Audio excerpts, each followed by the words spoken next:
Olá, cursista, seja bem-vindo ao curso de Atipificação Nacional dos Serviços Assistenciais, Parâmetros para Atuação na Assistência Social. É um prazer estar aqui com você, eu sou o professor Leandro, assistente social, especialista e atuo na área da assistência com ênfase no terceiro setor e na política de assistência social. O que seria o curso da Tipificação Nacional dos Serviços Socioassistenciais? Afinal, qual é esse parâmetro que provocou uma mudança na atuação da assistência social? O que seria essa publicação que fizeram tantas instituições a repensar no seu fazer, nas suas práticas, atividades desenvolvidas no âmbito da assistência social? Esses são alguns questionamentos que eu já estou provocando em você, prezado aluno, porque norteará as próximas aulas, esta aula e a sua prática profissional. Então, esse curso ele visa aprender, compreender todo esse contexto social, esse processo histórico que a tipificação foi publicada, ou seja, um instrumento utilizado pela política de assistência social para contribuir no avanço da assistência social brasileira. No decorrer dessas 4 aulas, estaremos aprofundando mais um olhar sobre esse documento. O que é a tipificação, qual o contexto que podemos aplicar às suas sistematizações, esse documento que foi elaborado a partir da vivência de muitos profissionais, pesquisas, grupos de estudo, ao aperfeiçoamento da Política Nacional de Assistência Social. Nosso curso está dividido em 4 temas. O primeiro tema, que seria a aula de hoje, iremos tratar um pouco do contexto histórico da assistência social. Mas por que um pouco desse contexto histórico da assistência social? Para conseguirmos compreender por que a tipificação, aliás, um instrumento que chegou na atuação de tantos profissionais, tanto instituição do governo quanto instituição do terceiro setor, as ONGs, organizações não governamentais, qual a importância, em que contexto ela se insere. Então, esse é o principal objetivo da nossa aula de hoje, compreender a historicidade da assistência social brasileira e como essa assistência social se construiu até chegar a esse documento, a Tipificação Nacional dos Serviços Socioassistenciais.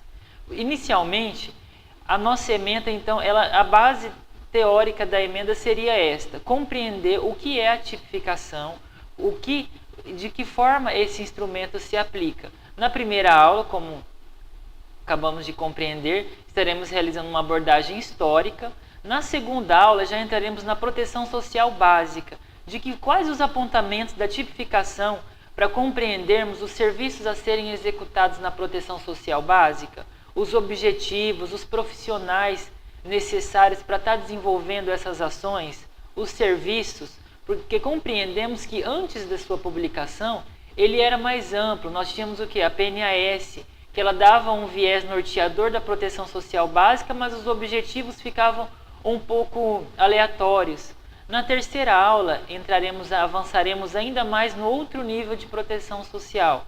Avançaremos para o nível de proteção social especial, de média complexidade e de alta complexidade. Nessa aula, contaremos com a presença da professora Maria Toríbia, que tem uma experiência muito vasta na área de medidas socioeducativas, que é da proteção social especial.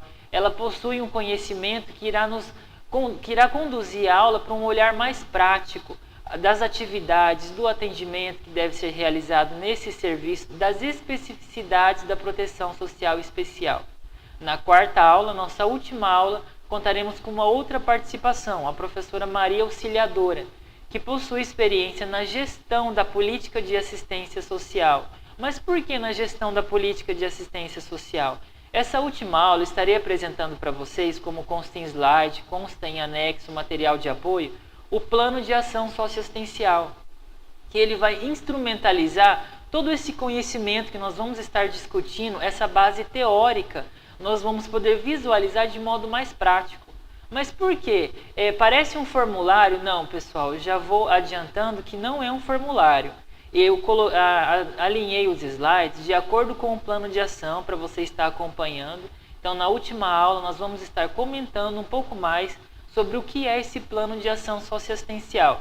Por isso que eu já sinalizo a você, caro cursista, que vá acompanhando conforme os slides, realize uma pausa, busque na tipificação, que também segue em anexo, na Política Nacional de Assistência Social, para conseguirmos compreender cada objetivo que a tipificação preconiza e estabelece, porque na última aula, quando nós formos falar do plano de ação, vai ser bem prático. Então, quando você passa a elaborar esse plano, você deve embasá-lo em qual normativa? Na política de assistência, mas em quais áreas? E é isso que a tipificação vai propiciar esse conhecimento a nós. Ela vai dar uma instrumentalidade maior para as ações socioassistenciais. E no plano de ação, que seria a quarta aula, quanto mais aprofundado o conteúdo, melhor será o seu aproveitamento. Iniciando a aula. Bom, no Brasil, como que foi construída a assistência social no Brasil? Nós sabemos que hoje muita gente ainda confunde assistência social com caridade, com filantropia, mas será que é esse o objetivo da assistência social? Vamos provocar essa reflexão. Mas como que surgiu essa ideia de caridade, de assistência social no Brasil? Quando nós olhamos lá no primórdio da assistência social, quando a assistência social não era nenhum direito constituído, ela não era muito clara. Da onde que surgiu essa ideia de assistência? É importante nós termos essa análise para não nos perdermos no meio do serviço, porque às vezes o que acontece? Mas a tipificação foi publicada para atrapalhar o meu trabalho, eu sei o que é assistência social, eu tenho uma prática, mas será que todos conhecem? Todos os profissionais, as instituições que oferecem serviços na área socioassistencial, ela conhece o que é verdadeiramente a assistência social, os objetivos, como ela foi constituída? Nos slides eu apresentei alguns textos que servirão de apoio para você estar embasando o que é essa política de assistência social, que ela iniciou lá com a filantropia, naquele período pós-guerra no Brasil, teve o seu período ditatorial, as primeiras damas que executavam muito trabalho ditos de assistência social. Então, essa construção histórica de assistência social no Brasil, ela tiveram vários enlaces, né? Como nós dizemos, ela foi tecida, ela foi construída até chegar hoje como um direito do cidadão constituído, garantido em lei. O Estado reconhece como um direito do cidadão brasileiro o acesso à assistência social. Ela foi construída lá pela benesse, pela caridade, pela filantropia. Importante nós refletirmos que não estou aqui julgando tais tipos de atividade.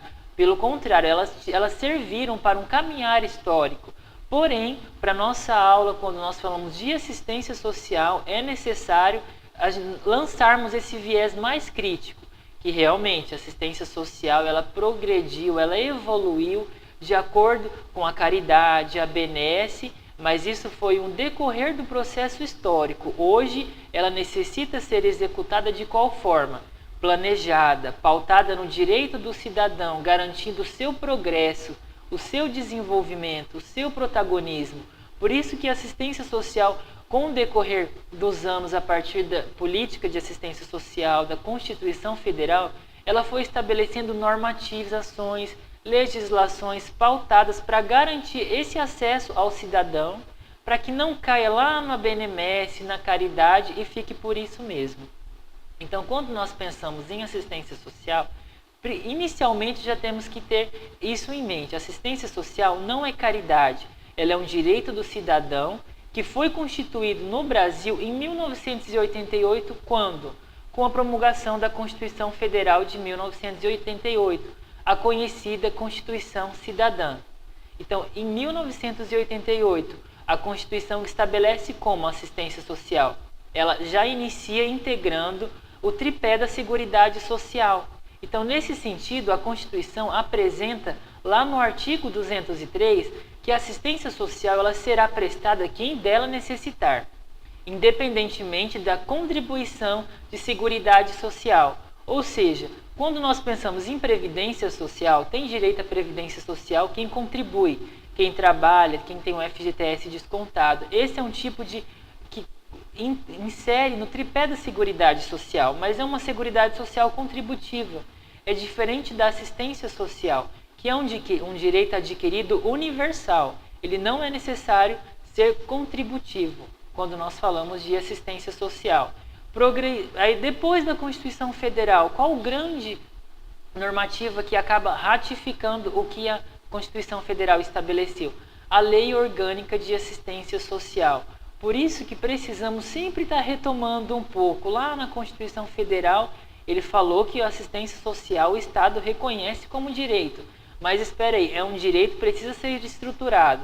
Então criou-se a Lei Orgânica de Assistência Social em 1993, pelo decreto número 8.742, que consta, tá? Esses detalhes que eu estou falando rapidamente para vocês constam todos nos slides. Então por isso que é importante você estar acompanhando.